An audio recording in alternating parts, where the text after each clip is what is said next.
Welcome back, folks. This is LotTalk powered by Lotpop. I'm Chris Keene, one of the co-hosts. Now, today, you're not going to see the infamous John Anderson, the notorious Ronaldo Leonard.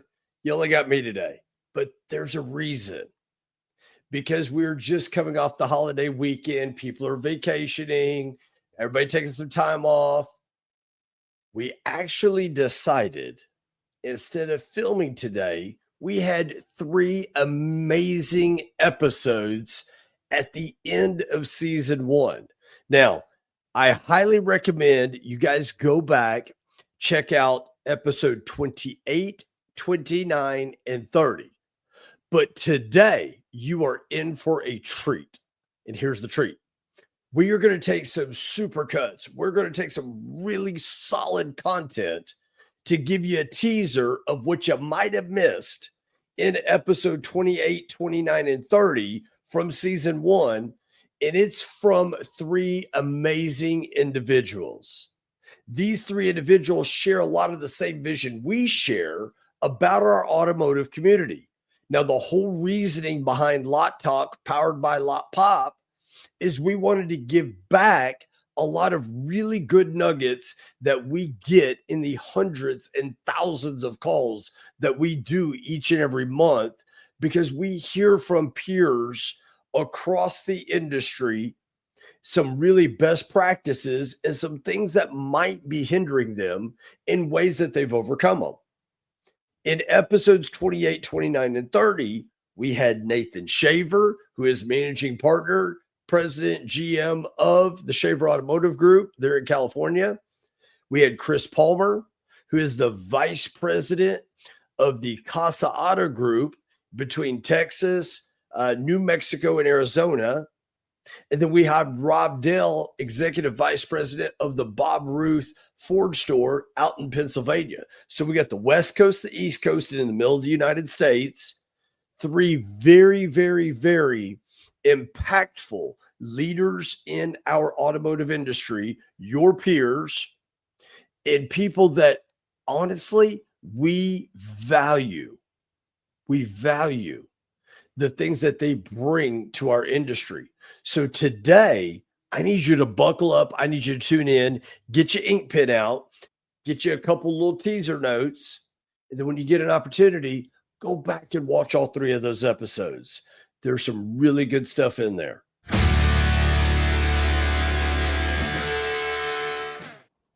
We've got sitting backstage right now, Chris Palmer, vice president of the Casa Auto Group.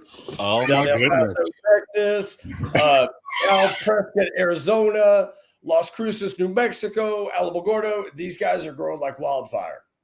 And the reason why, Palmer, thank you for taking just a few minutes to jump on LotTalk powered by Lotpop. But the reason why I thought about you, my friend, is because I spend a lot of time with your company. And the subject of today's podcast, are you coachable? And I couldn't help but think of the hours and hours of conversation that Palmer, you and I have had around coaching, around training. And I couldn't help but think of the resources that your company, you guys pour into your managers, your salespeople, your service department, the amount of people that you send to the NADA Academy. I couldn't help but think about your company. So, Mr. Palmer, again, thank you for joining. Oh, you're welcome. But when it comes to coaching, from leadership down to the entryest level employee you have, why is coaching so important to the Casa Auto Group? Well, so I'll tell you, I'll preface it with this. One of the questions I ask GMs, executive level people, department heads every single month: who's your best player, who's your worst player, and who's your replacement? And if they don't have an answer to all 3, they're doing something wrong. Your best player, you need to maybe coach a little bit less, but maybe just give them more opportunity. Your worst player, you need to spend a lot more time with coaching and deciding if it's a train transfer terminate issue. And your replacement, what are you doing to make them better so they know your job better? Because your chances of advancement and growth are very slim if you don't have somebody that can replace you. You don't want to create a hole in one store to make something better in the next. And the other part is too, like, we have our culture is pretty sound here, and we do a lot of things. We give everyone an opportunity for growth, but it starts with one, whether it's somebody that's hired here or been here for 5 years or 30 years. Do you believe in our vision as a company? And can you follow our mission? And the second part is, can I hold you accountable for clear, distinct KPIs and measure your results? And with that comes compensation. And if you know what the pay plan is, you know what the structure is, you know what the KPIs are, and we give you the tools for that, comp never becomes a question. People don't come into your office going, well, hey, why can't I get paid more? Well, it's because you didn't maximize your KPIs. If you maximize the KPIs, you'll make more. If they don't have the tools to hit those KPIs, then it's our job to step back in and go, let's set up calendar time with Chris King. Let's make you a little bit sharper on Lotpop. Or let's get you to NAD Academy so you can learn more about statements or fixed ops. And the last part of that, if they believe in vision and embody your mission, and they can be held accountable, and you give them clear-cut expectations, they're compensated well, and then comes in the opportunity for growth. And I tell people all the time, if you want an opportunity for growth, tell me what it looks like to you. What is growth for you? Because growth is different. Like you preface it, it doesn't matter if you're a porter, service drive porter, or a GM. What's your path for growth? And the porter might want to just get to be lube tech. And what can we do to help them get to that position of being a lube tech? And it might look something really simple. How about this? You show up in your uniform every day, 5 minutes early is the first KPI. The second KPI is you greet every customer within 90 seconds. I'm going to be watching you for the next 60 days. If you do that right every day for 60 days, I'm going to saddle you with one of our lube techs and have them start training you for 2 hours a day in the afternoon. If you succeed for another 60 days at that, then I'm going to send you to Western Technical Institute and show you how to be a tech. But giving them a path for growth. For a finance person, it might be, I want to be a GSM or I want to be a director. And that might look like, here's your KPIs. You need to run 2,500 a copy. You need to sell 3 products a deal. You need to have a CIT that's clean. Your CSI needs to be good. If you can do those 4 things for the next 90 days consistently, never fall short of your benchmark, then we'll set you aside and send you to Gulf State's finance training for finance directors, or we'll send you to NCM in Kansas City to learn how to be a GSM, and we'll start teaching you some of the backside of the operation. But if you fail on those KPIs, like for the example of the porter, if he shows up 15 minutes late with a hangover and red-eyed, hey, bud, you're starting over. It's day 1 now. It's not day 52.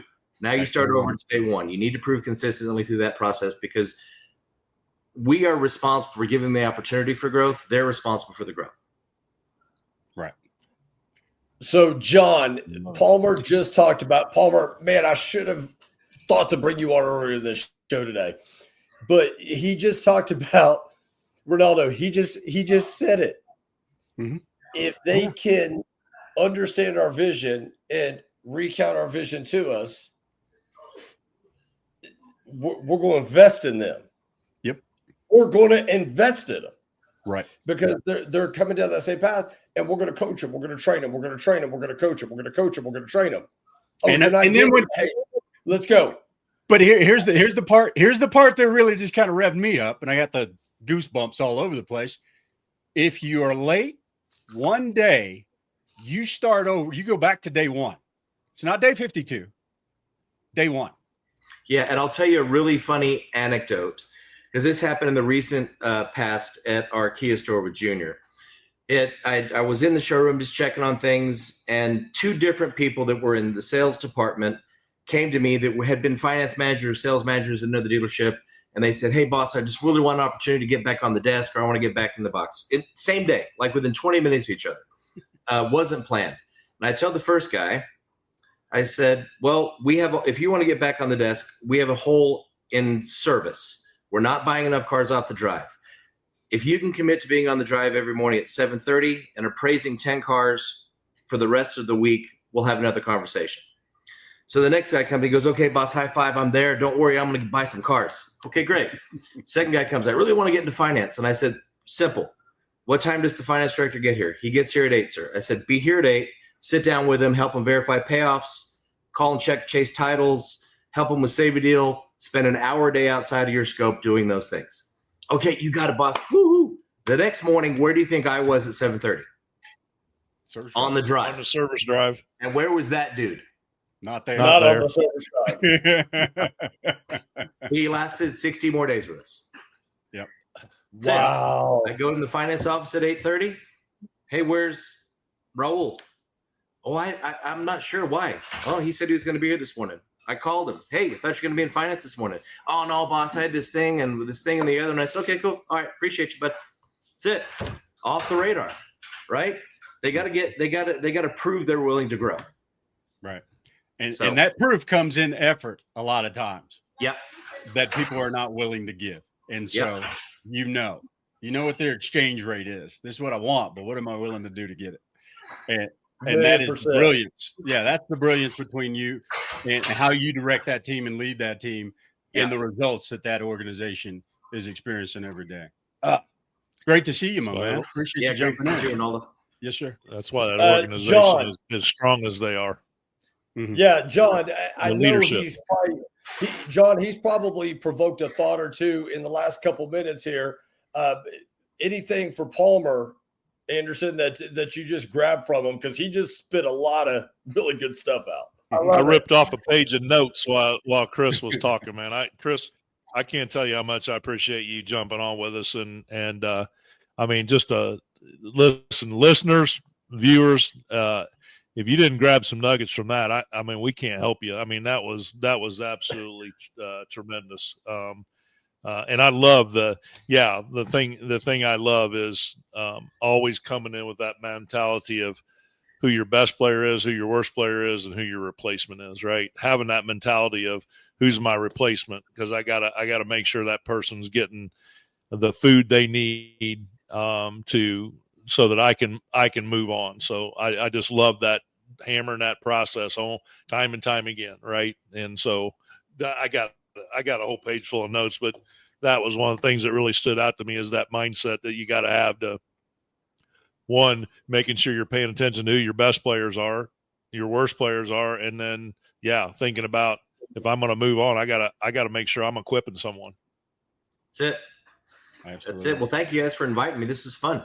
Yeah, Palmer, thank you. I know it was just impromptu, last minute, but we just were so knee deep into this coaching thing. And then I was like, oh my gosh, one of the best embodiments of coaching and training is the Casa Auto Group. And I was like, hey, I got to get these guys. I got to see if he could jump on real quick. So thank you for taking Chris, time to do it.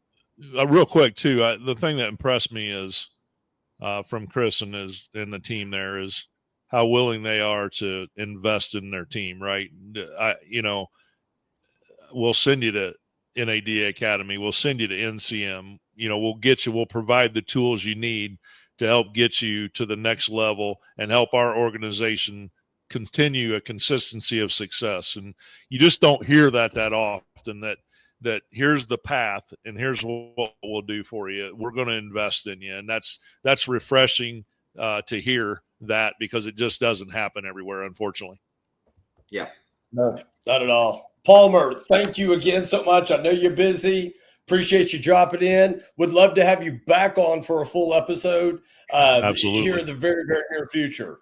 Yeah, perfect. I'd love to. Just let me know. Send me a link. Will do. Appreciate you, Palmer. And don't break any podiums today, Keen. Hey, whoa. We'll keep that on the down low, brother. I know there's a story there somewhere. There's a good story there. There's definitely a good story. Yeah. So, But so listeners, viewers, if you jumped in on these last couple of minutes, I mean, we've had Chris Palmer jump in here, and from firsthand experience as one of their resources for a coach for training.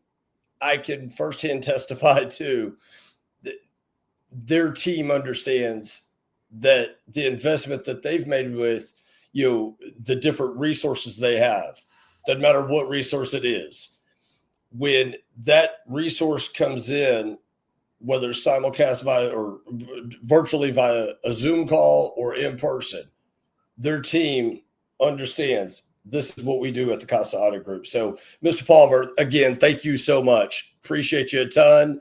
Let you get back after it, and I'll circle back with you later on today, sir. Appreciate you. Because we're going to bring up to stage right now Mr. Nathan Shaver, Yes, sir. who is Yes, sir. managing partner, general manager, Shaver Automotive Group out of the great state of California. As you guys know, Lotpop spans from West Coast, East Coast, border to border. As a matter of fact, we go on the north side of the border and we make it all the way up into Canada. Heck, we're reaching folks all the way out in Europe. But today, we got Mr. Nathan Shaver. Brett, let's bring Mr. Shaver up on stage so we can pay this man and give him his flowers. Mr. Shaver, Howdy, how you guys. doing? I'm doing great. You guys chat today. What's going on? No, we appreciate, as John talked about. Okay, number one, you as a dealer principal, as a general manager, to take the time to get vulnerable and spend it with us, and not only to take the time, as I just announced. I mean, you're out on the West Coast. It is 7:20 in the morning there right now, so. Thank you for taking the time, and I hope you enjoy it, because I already know we're going to enjoy it. I hope you enjoy this and give our listeners some things to take down as note, because I know in my time that I have spoken with you, I know you bring a lot to the table, and the industry needs to hear from great operators like yourself. That being said, John, why don't you fire us off here in that great debate, in that great topic of volume and gross, and let's see what Nate thinks. It's all you, John. No, we were talking the other day, and it's always something we get into, and really with our dealer partners, right? And so, just for those that are watching or listening, right, the foundation of what we do is two major things, two pillars, right? Sell what you're stocking and sell a high percentage, 65% or higher out of that first 30. So our feelings and our background and our data and as many dealers as we worked with tell us that when we're doing that kind of thing, we're leaning towards and creating both. But a lot of times I get into conversations, and especially on calls that I do with dealers and on demos, where I ask that question, right? What is more important to you? So I would ask that of Nathan this morning. Which one would you consider first if you had to narrow it down to one? And considering that, Nathan, considering the climate we're in right now, right, with the tariffs that pulled a lot of business forward in March and April, right? We saw the spring selling season with our dealers go a little bit longer this year. It actually stretched into April. It's typically done around that middle of March, end of March time. And a lot of folks were concerned about the tariffs. So it's pulled a lot of folks forward. We should have another buying spike in July and August, but my feelings are that got robbed a little bit. So in this time where we've got lower shopper counts, some of the public concerns about what's going on out there, if you had to move your dealership in a certain direction, which way would you go? Would you focus on trying to create volume, or would you focus on, it's more important to me to make the money on each car that we sell? It's a great debate. I think dealers across the country are talking about it right now. If I had to just, respond to your question from the gut, I'd say volume, right? One of the superpowers of the market that I'm in Los Angeles and Orange County as a metro market, it has the highest population of, an urban center across the country. I have 10 million people within a 120-mile drive. So I've had a lot of success early in my career by, pulling the levers of inventory, advertising, and sales headcounts to drive additional volume. my thesis in the sales department has always been, if I have the price and the right inventory, I can grow volume. And even getting super aggressive on price, I can make it up in F&I and I can make it up in reconditioning. I started at this point in Thousand Oaks in August. The climate's changed a lot over the last couple of years when we compare it to kind of business over a decade. Interest rates are different. Acquisition is getting harder. And coming to Ventura County out of, which is a little bit north of LA and Orange County for those listening not in California, it's a different market. And I'm learning that I can't just, put a circle in a square peg. And it's every store has some unique characteristics. And there's more to running successful dealership than, just having super aggressive pricing, making sure we're good on lead conversion and turning cars quickly. So to answer your question, John, volume, but I think there's more to the story. Today I want both.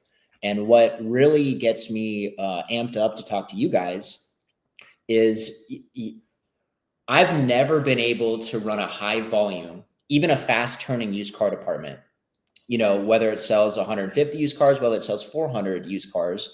I've never been able to manage a used car department that has 0 cars over 90 days. And that question is kind of what, steered me to get the opportunity to meet Chris. Okay, Nathan, let me ask you a couple questions if I can dig a little bit deeper. You said, it's a different market where you're at. Can you dig a little bit deeper on that and give me some feedback on what makes it different? Sure. This dealership has been here for 42 years, and it has more of a loyal customer base than I've ever encountered. And spending a lot of time on the showroom floor and taking ups and just saying hello to customers and, working deals. I've really never worked in a dealership where a salesperson comes or a customer comes in, asks for a manager, says they bought their last 6 cars from one person. Their kids buy their cars from one person.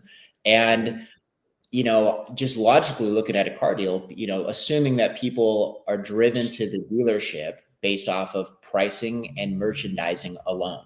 But there's more of a relationship element to making deals here. Customers at this dealership seem to be willing to invest more in the transaction, to be treated with respect, and value sold a personalized, combination of a car and secondary protection products that benefit their situation. They're more receptive. They want the red carpet. They want their time to be respected. And there's that translates into more gross opportunity. And there's less. That's an important part too. There's less people in Ventura County than LA. That's a great situation to be in. Let me ask you a question. Does that, how many salespeople do you have on your floor? I have 11 today. Over the last 9 months, I've been hovering between 11 and 13. I'm sorry. Go ahead, Nathan. Sorry. Go ahead. No, so this dealership was selling 50 used cars when I got here, and I've gotten it up to 65 to 80. Our best month was August, and we cracked 85. And I'm chasing 100. There's a Toyota dealership down the street. I looked at the 3 biggest used car departments in Ventura County. They're all doing 150 plus. I'm like, why not us? You look at their pricing, merchandising strategies, and like, we could do the same thing. Used cars are really not that unique unless there's an OEM CPOV program. Why can't I sell 150 used cars? So, I've grown inventory, I've grown my advertising spend, and I've grown my sales headcount twice, and not gotten the results that I've been used to earlier in my career. And then shade and spackle a little bit, pull back, get really tight on all the key metrics, get confident again, and then invest to get the growth. It's been harder this time around than my last couple stores. You have 11 salespeople. Is it a split floor? Do you have new and used, or they work both? They work both. And you told me that your used car department right now is around 40 to 50 units a month. Did you say? We did 63 last month. 63. Okay. We averaged 65. What about new cars? What do you guys average there a month? 50, 60. Well, I'm sorry, 50?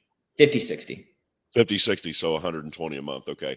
Do you, because of what you explained to me earlier and the nature of your clientele and their, which is excellent, by the way, man, I would love to be at a dealership that you had that longevity and that bloodline that people come in and have bought 5, 6, 7 cars, right? Do you find that with the 11 salespeople, and you mentioned, I think you alluded to that, it takes a little bit of time with these customers because they want that red carpet treatment.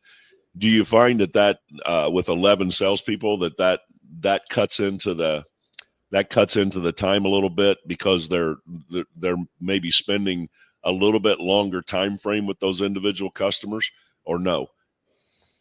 No, I think we do okay when the customers are here. This dealership's always had a lot culture, where they focus really on ups and customers that choose to visit us on the weekends. So I really wanted to enhance our CRM capacity and make sure that everyone was really fluent on the phones and driving additional, traffic to the dealership through appointments. But now it's kind of overcorrected, where now maybe the guys have their head down on the computer a little bit too much. And the sales managers or me walking the property are finding customers first too often. I feel like that's the hole in my game right now. A couple more questions, Ronaldo and Chris, and I'll let you guys take it. Do you have, so what's your, for your staffing, are photos handled in-house for your merchandising, or do you have a company that does that for you? Photos in-house. Photos in-house. And if I'm a customer and I'm on your showroom floor and I've agreed on the price of the car, tell me what the process looks like then. Now I want to know, what financing is available, what back-end products do you have? Is that something that you stop there and they go into a separate office? Is it A to Z on your floor? Does it happen out at the sales desk? What does that process look like once that customer says, yeah, I like the price we're at, now I want to know about the financing? My salespeople are not masters of the game. I focus heavily on training, but really my expectation for my salespeople is customer satisfaction and scheduling appointments. So I want our sales team to be very fluent at getting customers in the door and making sure that their customers feel like they have a champion, someone advocating for their behalf. So, they get them in the door, they show them the car, they have good product knowledge, they go through the test drive. They can handle putting together a proposal. But from there, really, I bring in the high horsepower managers that put together the deal. The deal's negotiated. We include banks, and if everything goes right, then they go to finance. The salesperson. And how many sales managers do you have, Nathan? 3. Okay. All right. That gives me a good understanding of what's happened. So your sales managers handle the negotiation and working with the customer from the desk to desk on the floor, and then once all that's agreed on, now do they get approval at the bank, the sales manager, before it goes back to F&I? F&I just basically papers that deal? Yes. Okay. All right. Good stuff. Thank you for that. Yeah, of course. Yeah. Fire away, Naldo. Yeah. Well, let me applaud you. Not very often do I have an opportunity to speak with dealers that get the experiential aspect of driving your business, rolling out that red carpet, making those prospective clients feel special, and also striving to have that repeat business. That's not common in today's marketplace. So, congratulations on that. The questions that I have, so you mentioned that you stress the salesperson's ability to work the phone and drive the appointment. Do you have anything else in place outside of what they're capable of doing to kind of drive the results that you want to see with mining those prospects and getting them to the store? Are you using a BDC? Are you using anything AI related? I'm experimenting with AI. I think there's a bright future with AI. I've deployed it on the service drive and actually took a step backwards after 4 months, went back to traditional, service reception to schedule appointments. But that's a whole nother conversation. So no, not in the sales department, but I'm excited about it. I think there's a future there, maybe in the 2-year horizon. Mm-hmm. We do not have a BDC. I think my entire showroom floor is a BDC. So, they're all very disciplined and proficient at working the CRM. Mm-hmm. What's the average age of that sales staff as far as experience in the business and at your store? Great question. Under 2 years. Okay. The entire 11 that you have. No old timers, pardon me. There's a few there, Mm-hmm. there's a few, but in terms of the profile that we look for sales guys, and our sales team is ideally people who've never been in the business before, people who are high energy, like you guys, people who are charismatic, people Love who strive to satisfy their customers. You can't teach personality, but you can teach skills. Right. And I found that when you bring in senior sales associates, they have their playbook. They've seen different dealerships and different ways of doing business, and might not be as receptive to the way that we do things here. So sometimes when there's a clean slate and they only know the way that we want to do things, it's easier to enforce I love it. Absolutely love it. Yeah. And I want to tip my cap to you again, because I'm very familiar with the area. And so I know, from Burbank all the way out to Santa Barbara along that corridor, I mean, there's you got some tough competition there, but you are, setting yourself apart. We'll bring a couple of things to the table that hopefully you'll be able to improve on what you're getting. And you mentioned that what was it, 60 to 70 was that number, what you're doing in used cars. What are you keeping generally in stock on average? Right now we have 95. In Q4, I was coming off a really strong August. I got ahead of myself. I stocked up to 120 to try to chase 100. Yeah. I know you guys strive for 30 days as a best practice, and I've never seen it done in my network of operators or stores that I've been part of in dealerships that sell over 100 used cars. So I'm hard stop at 45. I usually have 35, 38 days, 40 days of inventory, but I wanted to hit the gas. I wanted to grow fast. So in Q4, coming off strong August, I stock up to 120, got ahead of myself, so just stop buying, dropped back down to kind of the 90, 95. And that's where we've been hovering since. Mm-hmm. Okay. All righty. And then what is your average sold days with the inventory units that you sold last month? Average days in inventory? 40 days. Yeah. 40 days. It's an estimate. I can check the exact figure, but I think over 3 months, it's probably around 40 days. Mm-hmm. Okay. And then on average, how long does it take you to get those vehicles to the marketplace, trade-ins that you should have there on the lot, relatively soon? That's something we're really good at. Something I think the team does very well. Our time to line for May was 2.8 days. That's not our average. I think that was the best month we put up, but we strive for 3.5 days time to line. Okay. All right. What was it averaging before that? Before I got here? Yeah. 30 days. I'm sorry. 30 days to get a vehicle online? One of the first things that I attacked when I got here. Yeah, it was 30 days. And there were cars that were in inventory for 30 days plus that didn't have photos. There was an outsourced photography company involved. We have an offsite reconditioning lot that wasn't being supervised. So it was one of the things that I really wanted to crank into gear. And we have. Wow. Yeah. Oh. Oh my goodness. Okay. Wow. Yeah. All right. Well, there you have it, folks. I mean, listeners and viewers, if you thought you were doing a bad job at 10 days, There you go. There's 30 days for you. Comment below if you're at better than 30 days. I got a gift I'll send you. So, Yeah. Lord of mercy. That kind of takes the words out of your mouth. Send him a WTF book. It's a great example of this dealership just has staying power in this community. A lot of the best practices regarding merchandising weren't necessary for the organic repeat traffic that was coming to this dealership. And with my background in very competitive metro markets, there were easy ways to level up our used car department there. We attacked it fast. Mm-hmm. Hey Nathan, are you a Viato dealer? I am.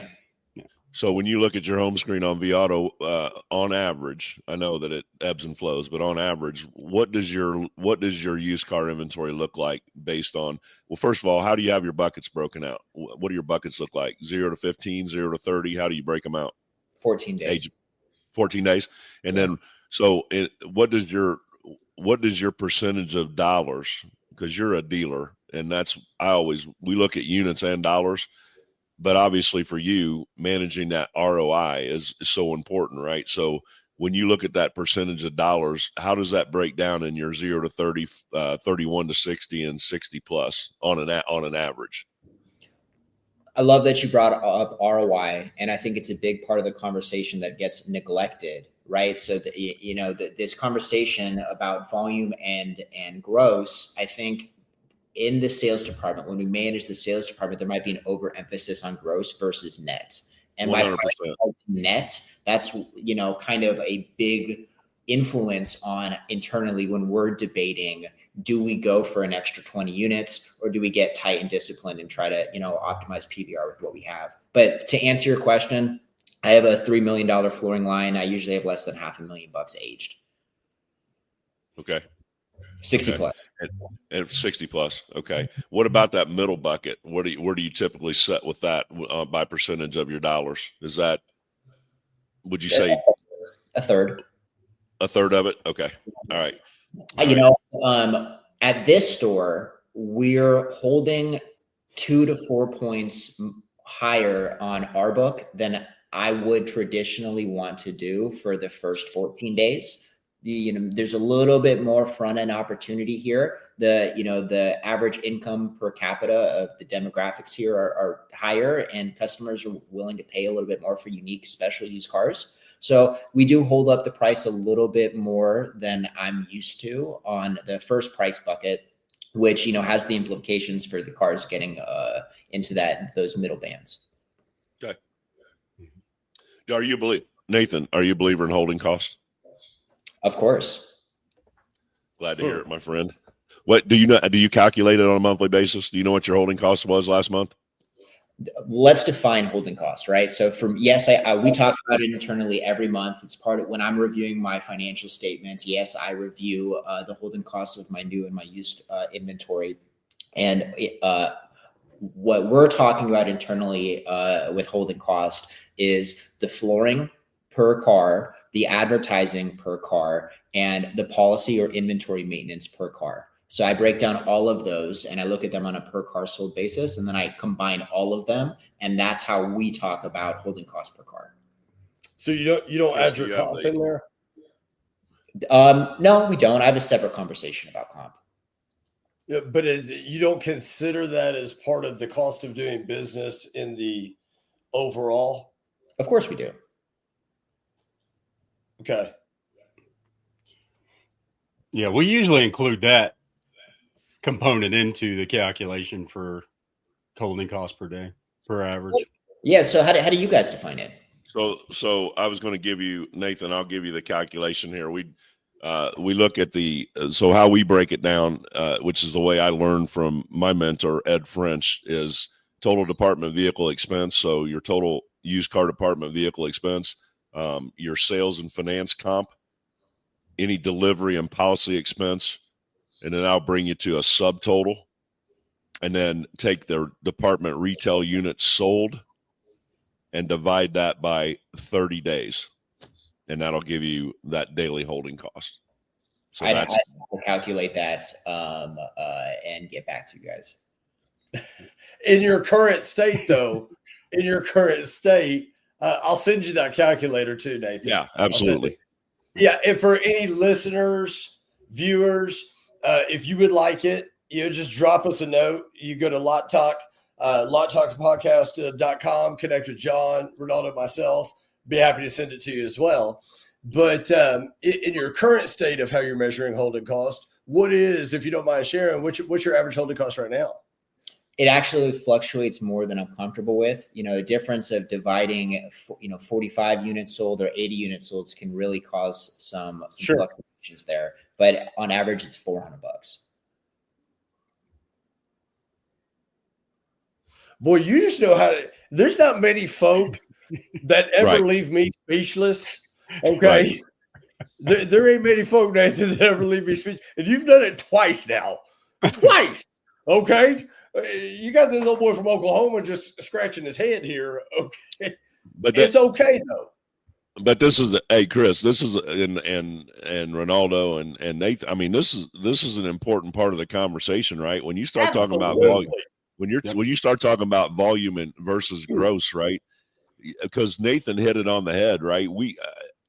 I don't know too many dealerships that don't focus on, because that's what we've always done in our industry, right? We talk about the gross, right? We talk about what we made per vehicle on the gross. We look at our average gross. You can't cash a gross profit check. Well, I was going to ask Nathan. I go, hey, when you write a check out to your vendors to pay for them, does that come out of your gross account or your net account? Exactly. So we, I think this is we found out a lot about Nathan's store and his operation, but I think we need to jump in here now. And this is a good jump off point, right? Because when we're talking about these two things, man, that holding cost is a big factor. The longer that car sits out there, two things happen. The longer it sits there, you're adding that. And we look at it. I've had dealers tell me before, because we've had this discussion. Then, excuse me, the next week, I was riding them about an age car, right? They've got this age car, and I keep bringing it up every week, and they're telling me, no, I don't want to do anything with it yet. We got some customers working on it, or it's a unique car. And I'm like, okay, well, I'm going to bring it up next week if it's still in inventory. Okay, they laugh. And then next week I get on with them, it's still in inventory. And then we start having that discussion. And then maybe 3 weeks later, they go, hey, we sold that car and we made, now granted, this car might be 70 days old. And they go, and they're laughing at me going, hey, we sold that car, John, and we made $3,800 on it. No, you didn't. No, you didn't. Right. So I think this is a good jumping off point, because we get so transfixed on gross. And when you start talking about, this is where volume and gross work together, right? Because if I'm Nathan, we never asked you this question, and I know what your answer is going to be, but I got to ask you on our podcast, right? Do you agree that the faster you sell a car, the more money you retain on that car, the more your ROI is higher? 100%. Right. So I think Chris and Ronaldo, this is a good jumping off point to get in with Nathan about some strategies, right? That, because I've heard him say it 2 times now, right? I never have been able to get that complete volume, right? He's stocking more than he's selling, right? So just by the very nature of that, right? If we're stocking more than we sell, at the end of the month, what happens with those cars that are left over, right? They're aging a little bit more, right? And so I think identifying those cars that we need to take action on earlier, right? We dug around a little bit, Nathan, the other day when we were talking about, when you agreed to come on, the first thing I did was I got on the back screen and started digging around a little bit about your store. And so we found some things that we're going to share with you. Chris has them on the back screen. Yeah. But guys, I think this is a good jumping off point here. Love it. It is. It's a big jump off point, but I've just got like 2 questions before we jump off on that. Okay. What you got? Yep. So, in listeners and viewers, I mean, it may just sound like we're doing some Q&A here, but all of this it's going to come back full circle. Yep. And we're going to, with the things that Nathan shared, with the things that we have discovered, it's all going to lead back to that debate that has been in our industry for the 31 years I've been in. I'm a volume dealer. I'm a gross dealer. You're not going to do both at the same time. Well, guess what? Here at Lotpop, I mean, we do things so completely different, and we're going to look at you and tell you, yes, you can. You could be a volume and gross dealer at the same time, period, in the paragraph. We could prove it a million times over with data from dealers that do it every single day, every single month, every single year. But that being said, just a couple more things to kind of level set. You talked about the tenure of your salespeople, and it's a little low, okay, which I don't disagree with. I love what your ideal profile for a salesperson to work for your stores. I love that. What does your investment look like? And I'm not talking dollars. I'm talking cadence, time, and continuation of the coaching and training you're doing with your team that is less than 2 years in the car business. What's that look like? I train 1 hour a day with 2 salespeople Monday through Friday at 2 p.m. No exceptions. Okay. Now, what about your 3, and I think you said high caliber sales management people? What's that training process look like for them? My training with them? Uh-huh. They, when I'm staffing sales managers, I've tried to create a balanced strength and weaknesses between the 3 of them. So I have one manager who's I find to be very strong at protecting our SSI and our factory survey scores and our new car inventory management. He wants to get better at learning about advertising and about used cars. I have another manager who's extremely good at the CRM, but has some holes in his game about the new car inventory management piece. So, I don't spend one-on-one time with them, training them or developing them, but depending on where they're trying to get better, I let them shadow and participate in conversations operationally. Okay. Now, salespeople, you said you have them focusing more on just that experience, which I love. I think that's great.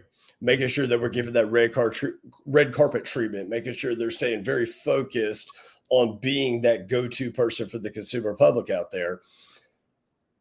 But we all know that at some point in time, management has to get involved and delivering that payment or delivering that trade difference or delivering that overall price, having those conversations, about finance, having those conversations about back-end product.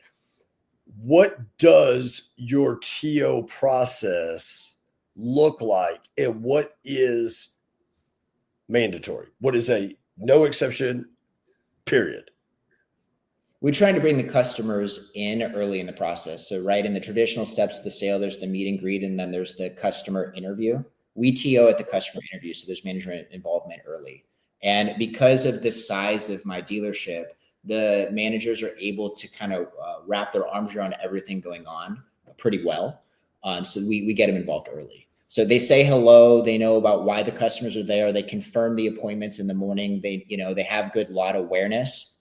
They're involved with most transactions before the customer goes on the test drive.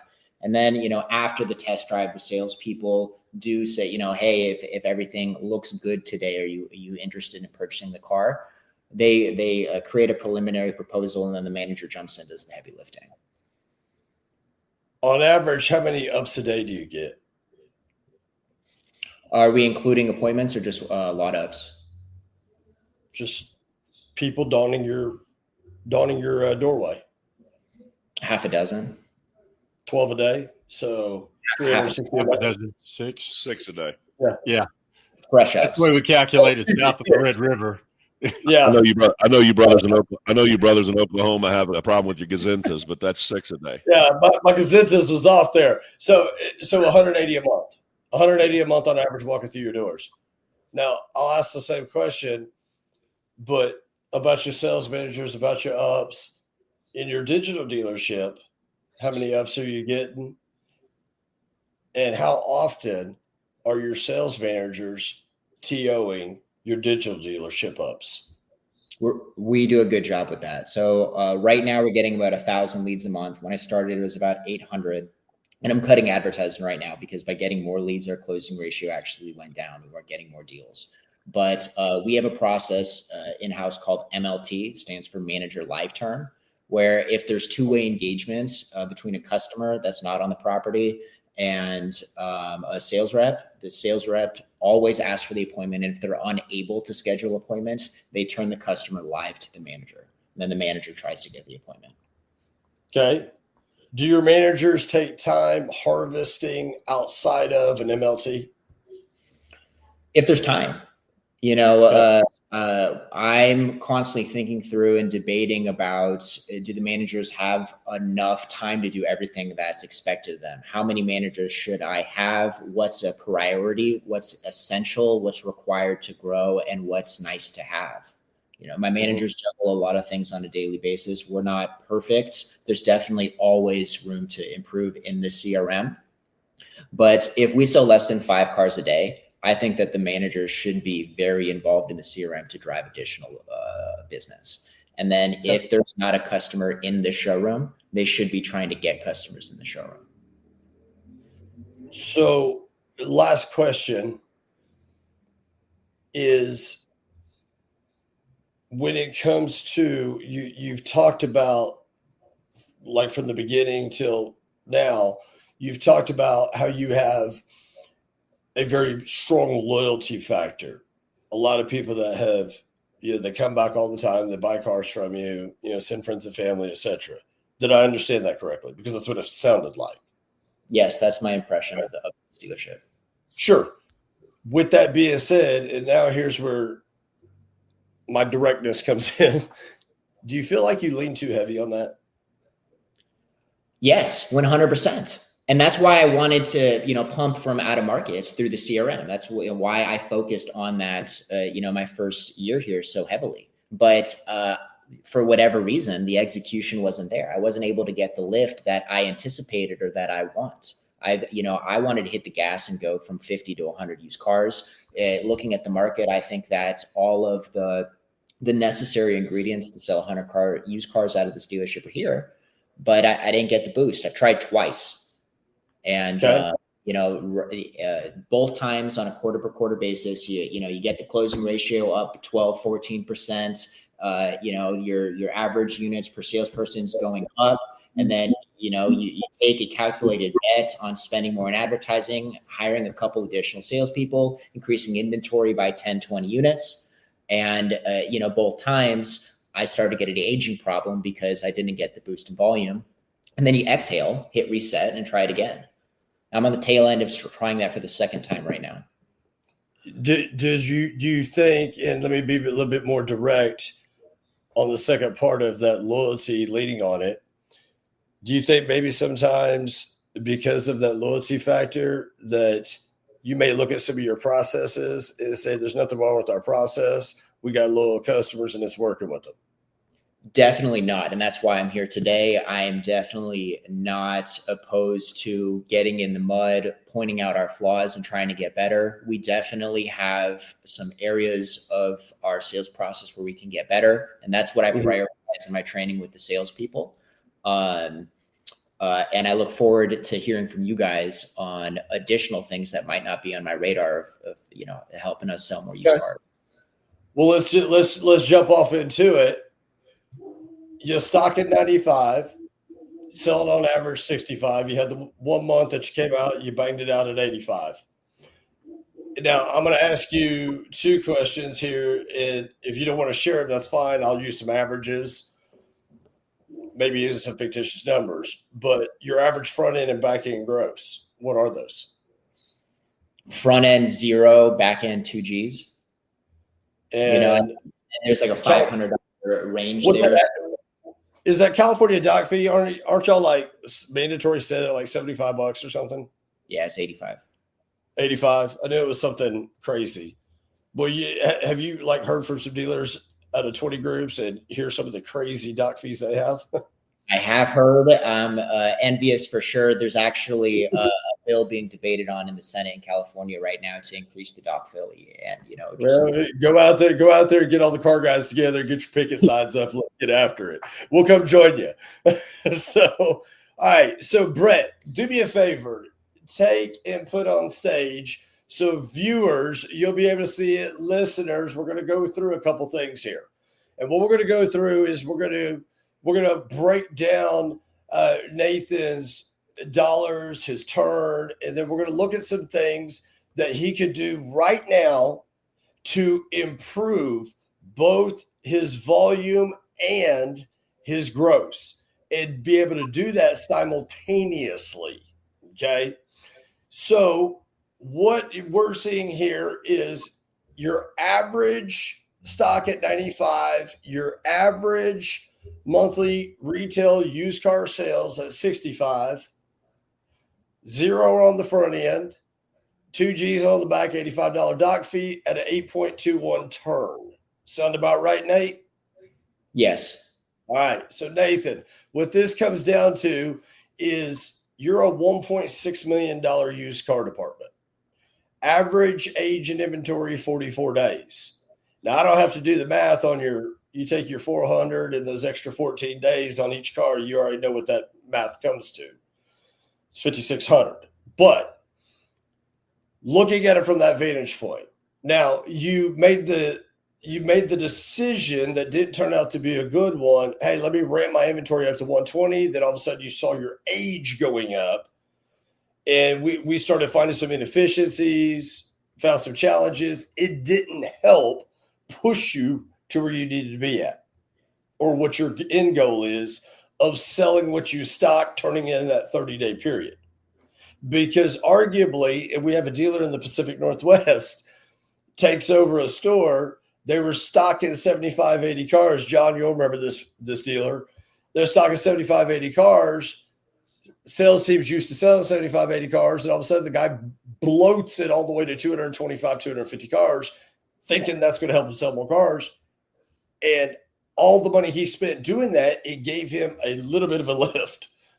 That was it. But now today, he's having to pay for his sins from the past and get this all dialed in. What I would tell you, what we're going to show you on a couple things today is pushing this needle with just a few things and eventually get yourself to that 12 turn, which is going to put you at that 30-day that you're striving to be at. Love it. Let's rock and roll. Okay. Now, with that being said, let's just say, I mean, you're already at 0, but let's say you even gave up another nickel. Now you're going to be at $1,500 a car. Are you still okay with that? I am. If it translates into selling more cars, I think front end there's more to the story with front end gross, right? Like, what are you charging for labor in reconditioning? What are you approving or declining in reconditioning? What do the packs look like? So I think on a store to store basis with your audience, they have to look into their stores, calculations of cost that go into front end gross. But I'm all about aggressive pricing and selling cars quickly with a price lever. Okay. We run this right here because for variable people listening on the call, and you're sitting there going, wait a minute, you're telling me that the guy even sheds another nickel on the front, goes into brackets, and instead of running 2 G's a copy, run 1,500 a copy, you're going to make more money. And I understand it from a variable side of it when you're a front end person that gets paid off the variable gross. Okay. But realistically, here's what ends up happening. You pick up another 15 grand a month in gross, but most importantly, you're moving yourself $200,000 a year in gross, and you reduce your average from 44 to 30, and now you just improved your net profit. Chris, this is taking the inventory turn to 12 and dropping the front end gross a nickel. Yes, sir. Yeah, you drop your holding costs. There's less water in aged inventory, and you're managing your flooring better. 100%. 100%. And this is where a lot of dealers have the hard time wrapping their head around this. But so the beauty of this is it's math. 2 + 2 will always equal 4. It will never lie to you. People can, though. Well, you guys deal with dealers across the country, helping them achieve this on a day-to-day basis. So you have more experience than I do with this. But in my experience on the ground, when I drop my inventory levels, there's less unique vehicles being posted online, which means less eyeballs, which means less leads, and I usually go backwards in volume. And then also a part of this equation I really want to pick your guys' brain on is no matter how tight I try to get on discipline in these areas, there's still that handful of cars that still gets to aged inventory. Ladies and gentlemen, I present to you the all great, the all famous Mr. Rob Dell, who is the vice president of Bob Rue Ford in nowhere, Pennsylvania. Rob, thank you. Thanks for having me. So, Rob, we have got a pretty important topic that's been out there, and arguably, you guys do the best job we've seen, not only across our dealer partners, but with other people that we know in the industry that are not dealer partners of ours. We all know a lot of people in the industry, but arguably, you guys probably do the best job we have ever seen with this when it comes to acquisition, and then that discipline in the details of not just the acquisition, but also within the lead management. So listening to some of the things that we were talking about before we brought you up on stage, and thinking about some of the challenges we hear, we see, we feel each and every day, and you hear, feel, and see people deal with the same thing. I mean, you were just a guest on Clubhouse, just right before this call here, thinking about when it comes to acquisition as a whole. So listeners and viewers, if you ain't got your pen and paper out, get it out, because my man's going to give some nuggets here. If you were traveling around the country and somebody said, Rob, I heard you guys are the best at this, give me 2 to 3 nuggets, or what are some of the best ideas and disciplines in that acquisition strategy from the street, the service department, your trade-ins? Go. So I think it's just knowing your market and your data. So, we weren't always the best at anything, and we're still not the best at anything. And that's the big thing. We're always looking for ways to grow and scale everything. But if you don't know the data, and if you don't have the whole vision from the whole company, and I'm talking from the owner the whole way down to your entry-level person, whether that's a BDC person, a salesperson, a vehicle buying center rep, you don't know where you're going. So, everybody wants to talk about our vehicle acquisition department. We buy 200 plus cars a month from the public, but then we break it down even further. Like last month, we acquired 524 cars.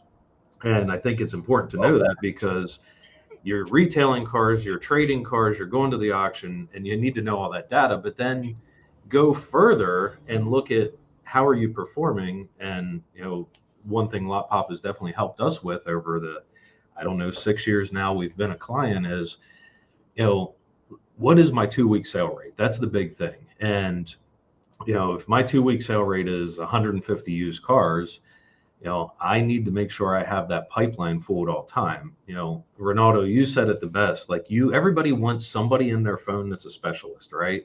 And we're all busy. And I agree with that. And when you said it, it gave me chills, because I preach this all the time. Like, I'm super busy. I need a pool guy in my phone. I need a mortgage guy in my phone. I need a real estate agent. I need a contractor. I need all this. And I need somebody that I trust and add value. And I know the stats are that they send leads out, but if I'm buying a car, and this is how we always communicate it with the whole team, I've already narrowed it down to 3 people. So the bad price is already out, right? It's just that simple. And honestly, who I'm going to transact with, no matter what it is, whether it's a contractor, whether I'm buying a car, it's going to come down to service and differentiation. That's it. So if you 3 guys, I submitted a lead to you, whichever one I see the most value in, at this point, it doesn't matter about price. I already got rid of the price. You know what I mean? You guys were all relatively competitive. And I think that's the big thing that people in this industry really miss is, like you said, well, I called him yesterday. Well, why wouldn't I call him again today? Because you want to be the professional, and you want to give them 100%. something that makes you stand out. And, that's the biggest thing. But it takes, everybody has to know what that mission or vision is in order to get everybody to follow it. And if somebody doesn't follow it, then you counsel them and show them why they should follow it and how it's going to benefit them. You got to hit their why, right? Everybody's got a why. So that would be the biggest thing I would say is a high level. Just be the person in somebody's phone. Yeah. And that's great advice. I mean, we don't often go through our task on a daily basis with looking into it from the consumer's point of view. Right. And once, when I'm teaching them training, I try to kind of delve into what their process is when they're buying. And once they see, how they view it as a consumer, no matter what they're buying, they're like, oh, well, these are the things that I look for. Provide those things, and then you will elevate yourself as a trusted advisor.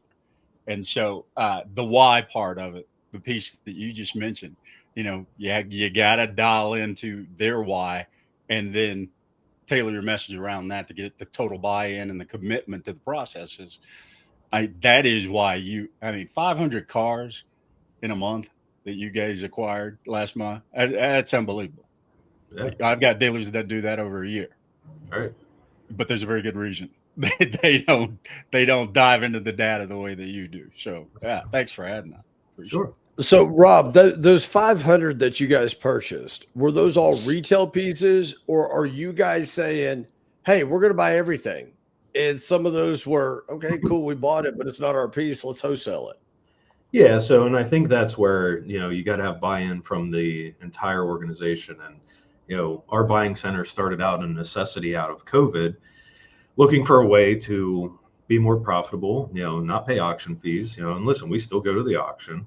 But at the end of the day, you don't retail everything that you acquire, and there's multiple reasons. Some of them aren't retailable. Some of them, you made a mistake on, whatever the case is. So, but to answer the question, will we buy everything? Yes, because you never know what it leads into, right? So it would just be, look at it reverse, because we all grew up in the sales world.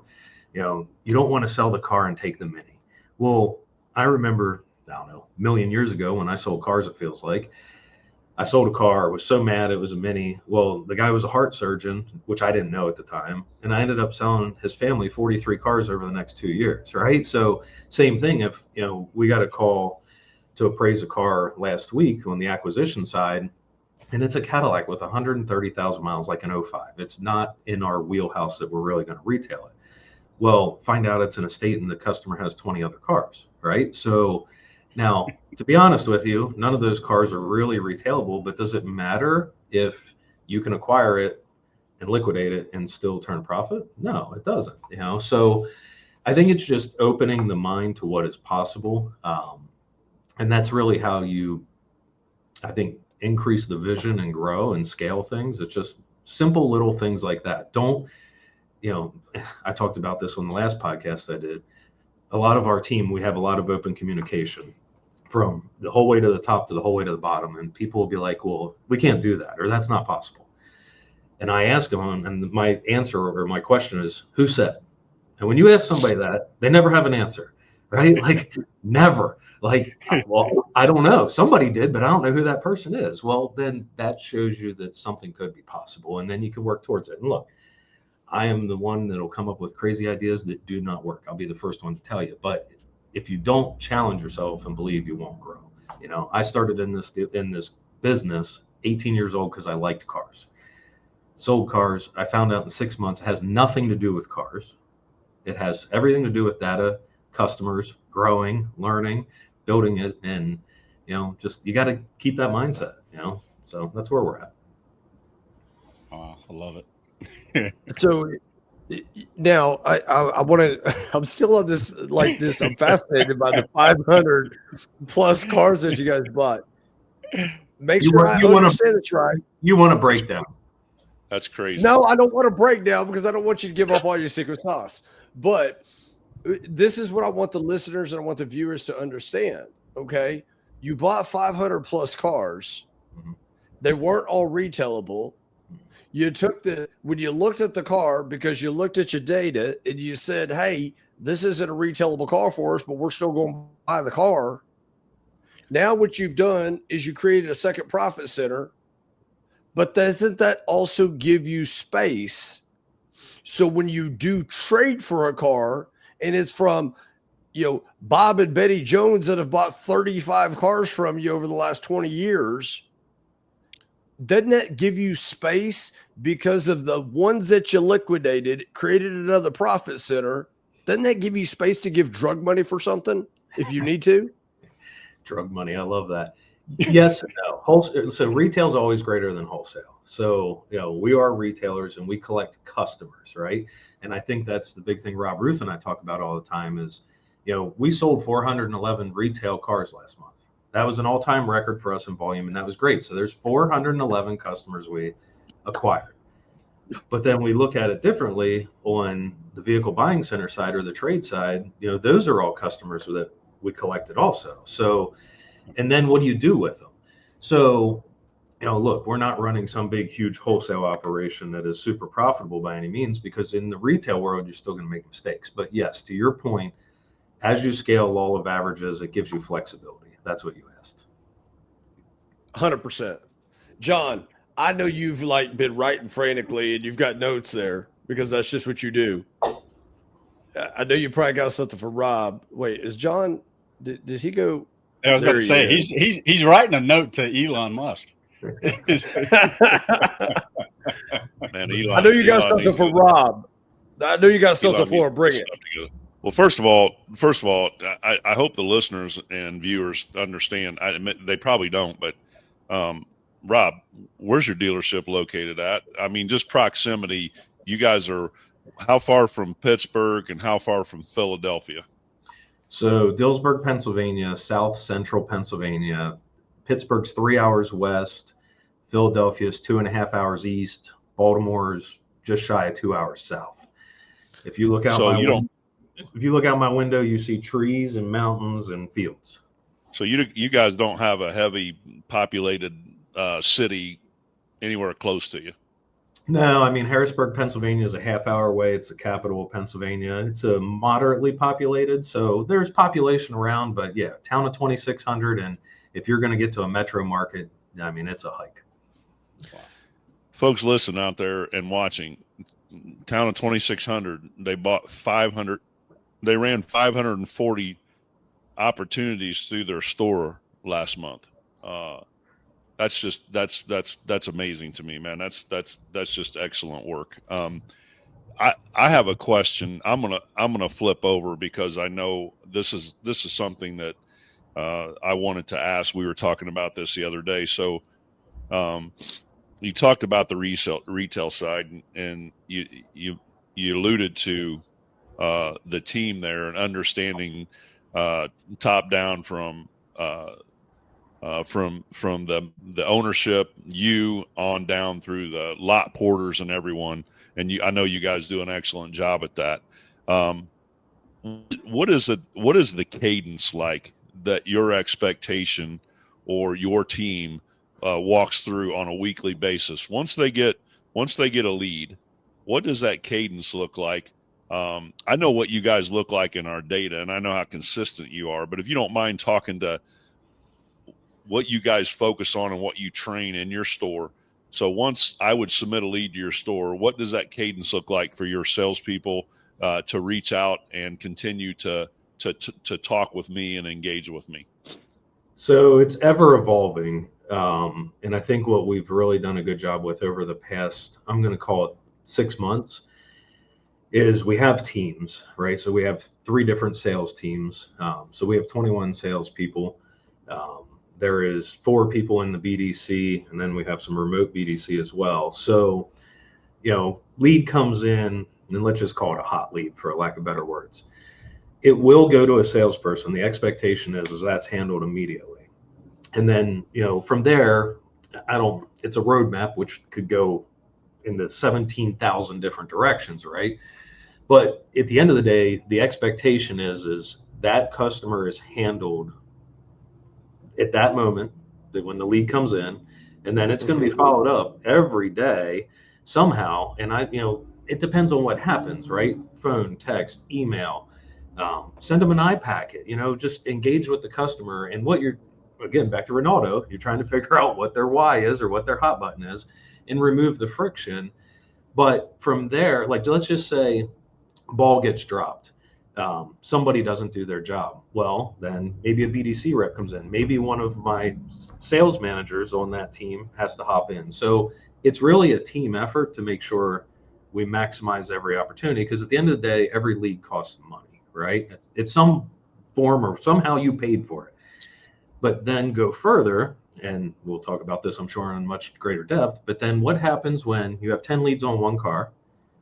The car sells. Now you have 9 leads. And okay, you already paid for them, so you're going to throw them away, or are you going to re-engage them because you have similar inventory, especially with our inventory size, and then how do we get better at, working the switch opportunities and capturing the most bang for the buck of what we've already spent.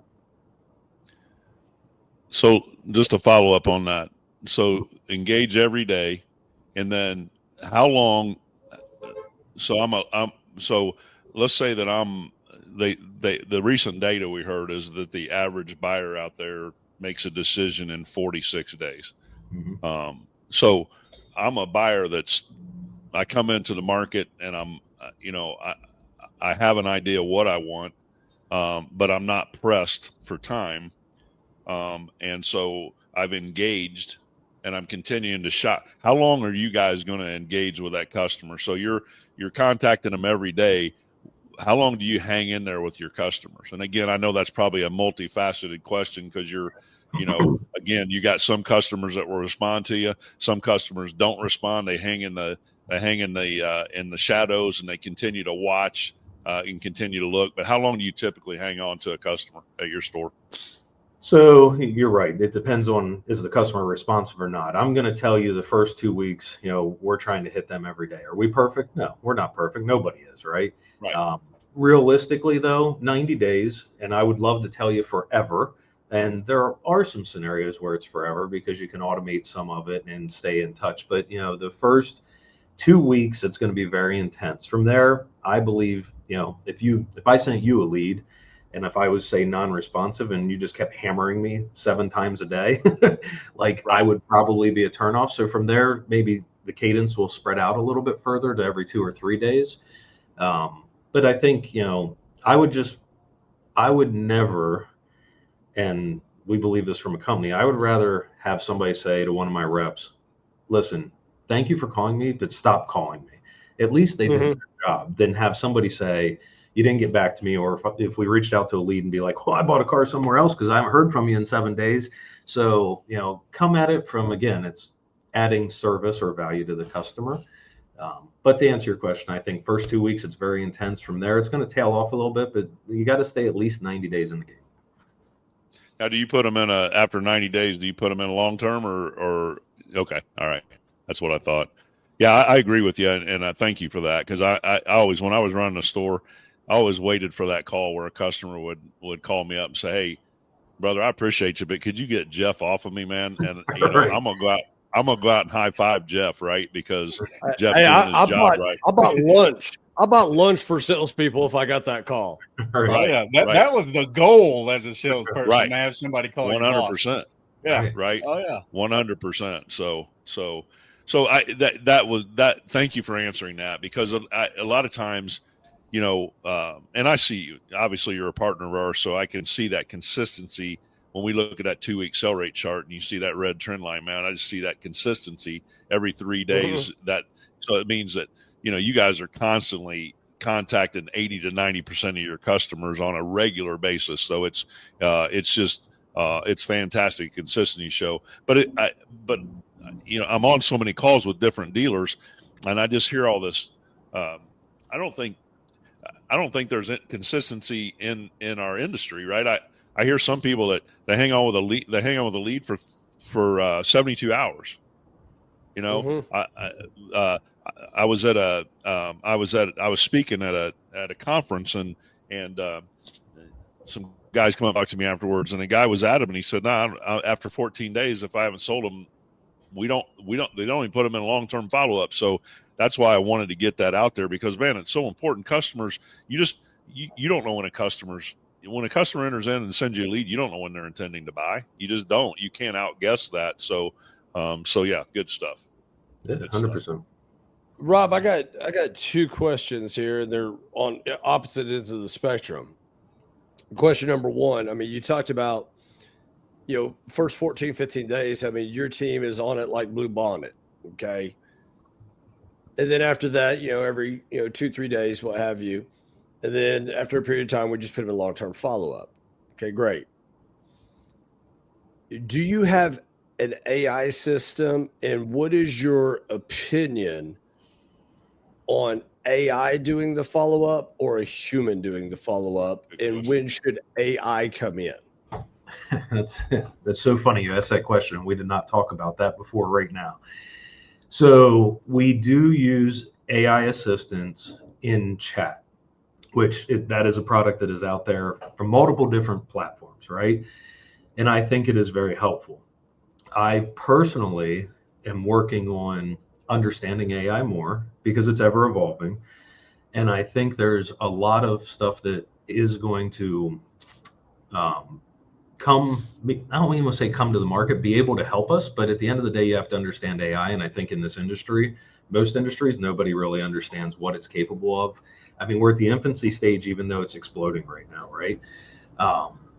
So I think it's going to be very powerful in the future, but I think you're going to really have to understand, if you don't understand that lead process, the inventory process, the cadences, what's AI going to help you with? Because you don't understand what to do, right? So once you understand what needs to be done, then you can understand what AI can potentially help you do, I think is going to be the big thing. So I think it's just the very beginning of it. I think if you don't understand it, you're going to get left behind. I don't think AI is ever going to replace value proposition from humans. I think AI is going to help our reps be more efficient and stand out differently and be able to produce at a higher level. I'm glad to hear you say that, Rob, because we're a consulting company powered by factual data, and we're software people, and we look at data all day long, et cetera, here at Lotpop. But I'm in the same boat, and you got a lot of people have no idea what boat they're in with AI. I mean, some are like, it's here, it's now, it's not the future, it's the present. Then you got some going, I still want a human being involved. And I'm on the human being involved portion of it. And I agree with you that it is a great support system to help make sure we keep everything at the surface and right here instead of falling in our rearview mirror. So I agree with that 100%. So thank you for sharing that. I know at some point in time, we're going to get even deeper having this conversation about AI here on LotTalk. But for somebody that is operating a very, very fast moving organization, I was really curious to where AI comes in.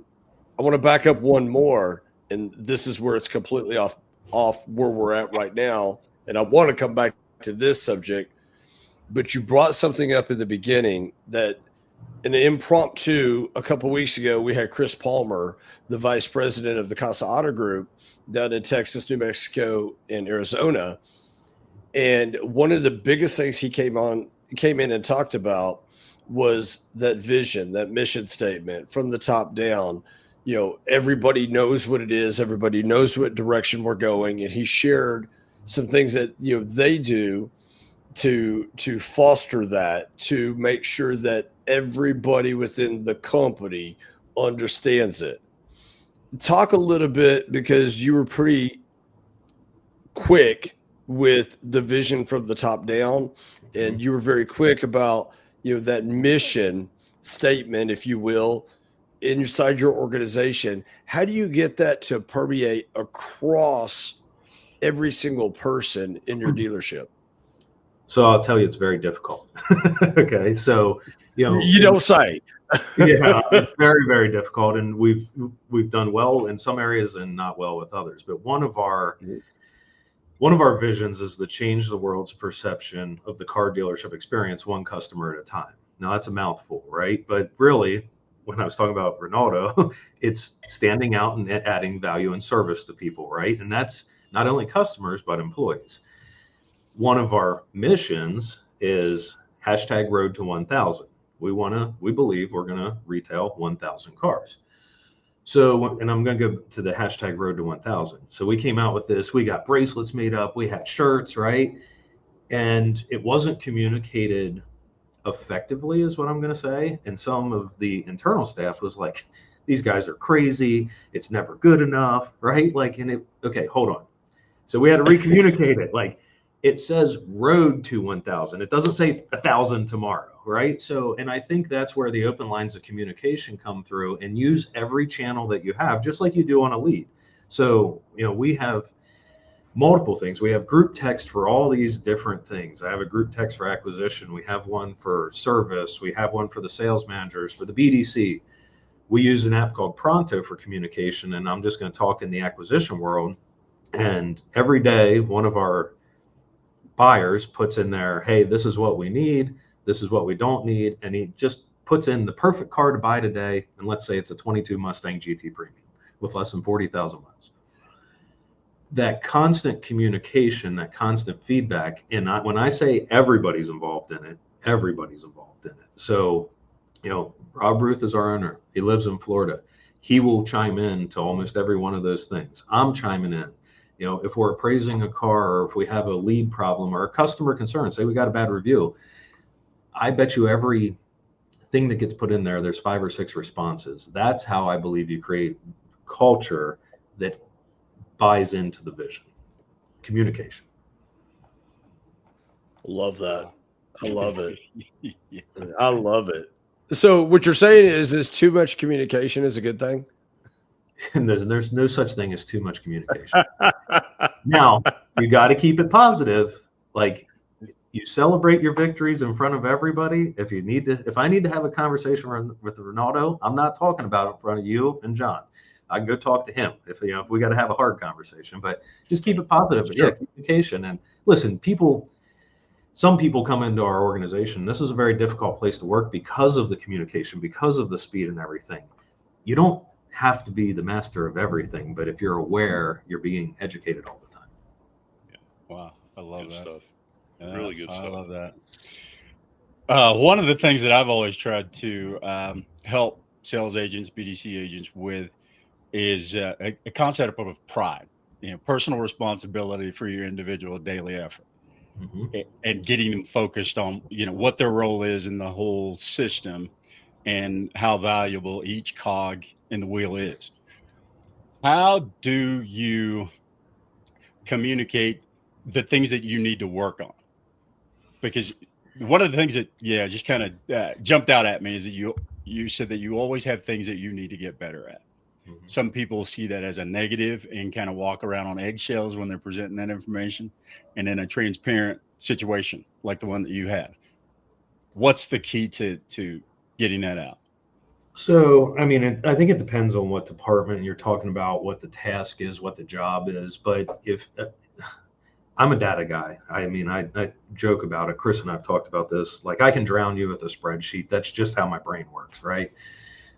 So if you don't know what you're comparing it to, you can't compare it to anything. So Let's just talk about salespeople's activities or BDC activities. Like, we track that, and it's not rocket science, right?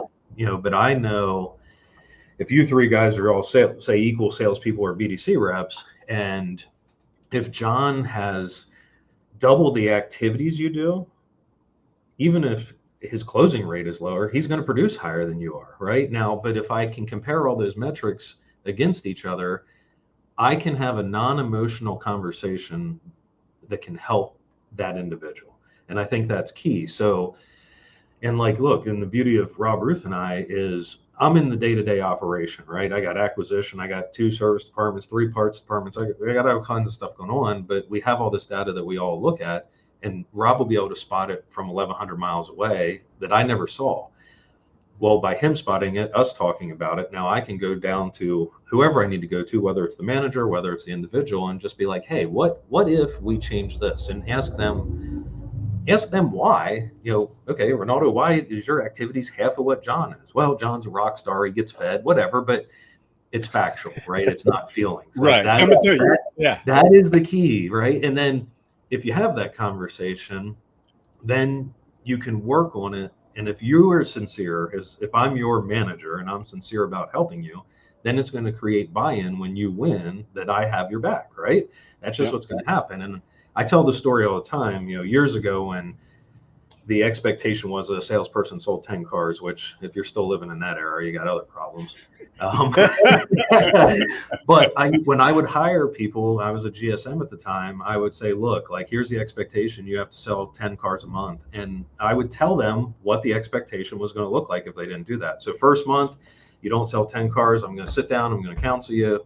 It's just going to be a verbal consultation. We're going to look at your opportunities. What could we help you with? Second month, if you didn't do it, I'm going to help you again. But this time I'm going to document it. It's a write-up, right? And the third month, if you don't do it, you're not going to work here. It was the expectation that was set. Now, I would make a joke to build some, camaraderie there and say, so you only have to do your job once a quarter, right? Right?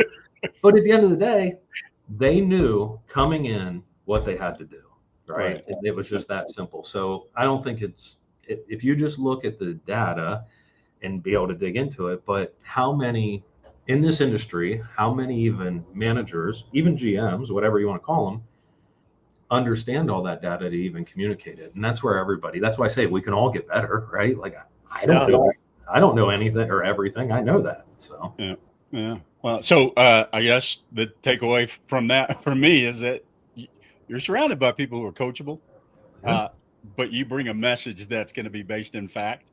And so you're working the facts as you're, leading your team in the direction they need to go.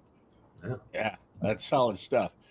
What are the key things that you guys have identified and you are working on today?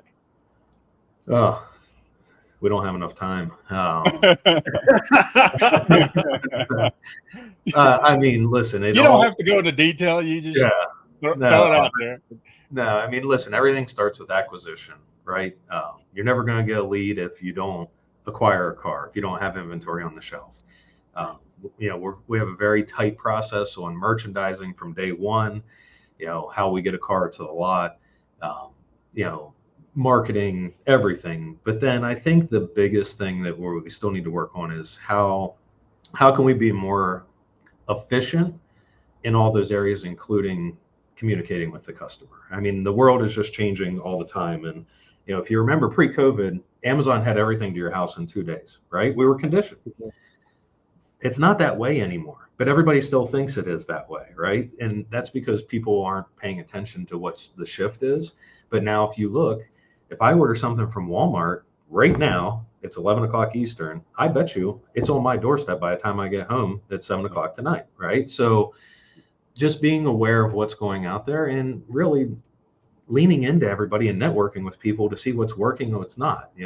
I believe you could own a dealership right across the street from our dealership, and we would transact differently on very similar inventory with very similar staff. So just figuring out what works for you, because what works for somebody else may not work for me. So just get better in every aspect, right? Just you're never gonna arrive. Like it's just fact. So and I think that's one common chord with all of our high performing dealers that we've come in contact with. They're always looking for an opportunity to get better and do a better job. 100%. And so, yeah, fantastic stuff. Man, I mean, Rob, when I think about the body of work, and when you get to look behind the curtain a little bit, like you're enabling us to do, and we can't thank you enough for that. But looking behind the curtain like this with you and hearing that, hey, yeah, we still are evolving. We're still qualifying for our position. We're still doing all of these different things. I hope those that are listening, I hope those that are viewing and hearing about 500 plus transactions, selling, 300 plus used cars, selling their objective and then some in their new Fords. I mean, doing all the things that they're doing. And from the surface, you could look at that and go, wow, these guys are amazing, and they're in nowhere, Pennsylvania, but yet they still have the things that they're working to elevate on each and every day. And I hope listeners, I hope viewers, you're catching that. And I will say this for those listening and viewing, if you have very specific questions, because one thing that I can give a lot of credit to when it comes to, Rob Dell, Rob Ruth, and that organization, very much like us here at Lotpop, they're not scared to get on the telephone or, get on a Zoom and have a conversation with you to help you improve. Okay. Because they know, when everybody's doing well, it feeds our industry as a whole. If you have any direct questions for Rob Dell, if you drop them in the comments below or hit us up at LotTalkPodcast.com, we'll be more than happy, to get you guys connected, because, Rob Dell has been very, very, very, generous, with his time. Is he going to give you all the secret sauce? Probably not. But is he going to give you enough to get you on the right track? Probably so. So I definitely recommend that. Rob, let me ask you a question in terms of, because you talked about it all starts with the acquisition. Yes, 100% it does. And you heard me talk about at the beginning, when you and I were talking prior to you joining as a guest on our podcast, I said, hey, I want to understand, and can we give some nuggets to the general public out there about acquisition? But more importantly, we could do all the right things in acquisition. We can do all the right things in merchandising and pricing and reconditioning, things of that nature. We do all those things right. And we've touched on bits and pieces of it when it comes to the follow-up, what your cadence is. Speak to when your team is following up in that first 15 days and that customer may get 4, 5, 6, 7 touches. Are you guys going directly into, yep, we got the vehicle. Yes, it has a sunroof. What time can you be here? 3:15, 3:45, what works better? Or are you guys more into reading the lead? Or are you guys more into just get them in the house? Which one is it? Neither. So it would be more of engaging the customer is what we try to train and meet them where they are, right? So, and I'm going to, Thank you. Right. Like I use this example in my personal life, and like any one of our managers or salespeople that walk in here and they've heard me say this 100,000 times, or Rob Ruth say this 100,000 times. I've owned a lot of cars and I have a car problem, right? So, and with that being said, I can be a squirrel, right? So I'll find a car and I'm like, you know what? I talk myself into it. I'm going to buy this car, and it's not here, right? Somewhere else. And if somebody doesn't get back to me just because I'm impatient, I squirrel out. But if somebody, Chris, if you called me and said, hey, got me, whether it was on the phone, text, or email, and started just asking me what I was trying to accomplish, and again, go back to you added value to my life, saving me time, then it was great. So if the customer is 300 miles away, or if they're 3 miles away, does it really matter? It doesn't with technology, right? But give them the information for them to make a decision, because they're trying to eliminate you. It's that simple. So if you don't give me the information and say you're in Kansas, Oklahoma, wherever you are, and I'm in Pennsylvania, well, you're not going to get me in the door, right? Like, that. So you have to think of things in a broader scale and just meet the customer where they are. And I go back to 1998 when I started selling cars. The guy that trained me told me, they're going to tell you about this internet thing, but it's just a fad. Don't worry about it, right? Thankfully, I didn't listen to him. And Saturday, you had lot ups, and everybody came around with a notebook, and they went down dealership row, right?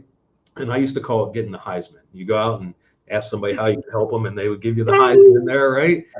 And I remember for like a month getting the Heisman and thinking, I hate my job, right? So I came up with an idea, and I thought, I got nothing to lose, because if I can't figure out how to sell cars better, this is going to be short-lived. So everybody that gave me the Heisman, I would just ask them, look, just tell me what I have to do to sell you a car. Just tell me, like, what do you want? And then they would be like, well, I don't want to go through the hoops, the shenanigans. I want to pay invoice, whatever it is, right? Well, they were giving you the roadmap of how to do it. So nothing has changed. If anything, you can do it more efficiently now with technology, but just ask them, like, what do we got to do here? You know, I mean, just ask for the sale. Is that not like one of the basic things of when you're selling something? Chris, what do I got to do to earn your business today? Boom. Okay, maybe I can't do it, but at least you told me and I can work towards it. That simple. Yeah. Oh, yeah. Well, and you talked about the technology, Rob. I mean, don't the customers have more information at their hands today than they've ever had? I mean, they're essentially doing 90% of your job for you.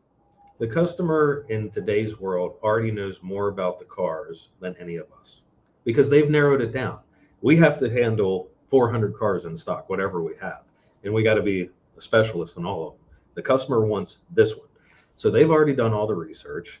You know, it's just, yes, 100%. They already have all the information. So just lean into it, and whatever information they don't have, differentiate yourself and offer that information up so they can make an informed decision.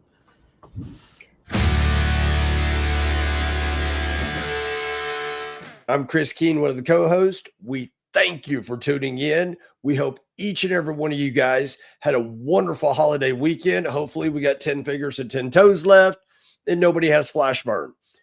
But please tune in again next week. Same bat time, same bat channel. I'm Chris Keene. Thank you very much. And we wish you nothing but the most success. Take care, guys.